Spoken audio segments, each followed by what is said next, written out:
तो okay phone गर्ने त ओके स्पोर्टमा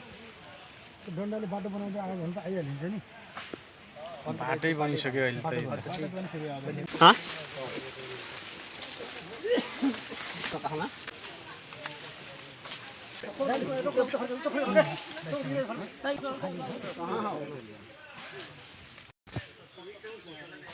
ल अरू सरू उतै बज्नु नलाए ल भनेको मान्नु पर्दैन उतै बज्नु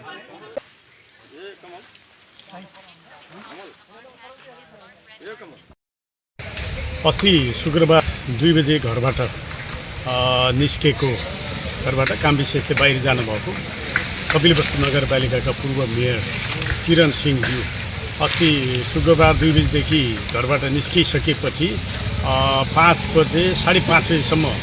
उहाँले चाहिँ जङ्गलमा बाटो बिराएको बाटोमा हराएको बाटो नभ्याउने भए मैले बाटो फेला पार्न सकिनँ सहयोग गर्नु पर्यो भनेर उहाँले चाहिँ सहयोग मागेको कुराहरू आएको थियो। त्यसपछि चाहिँ यो सूचनाहरू प्रहरीमा आइसकेपछि प्रहरी सुरक्षा निकायका अन्य सुरक्षा निकाय स्थानीय तह स्थानीय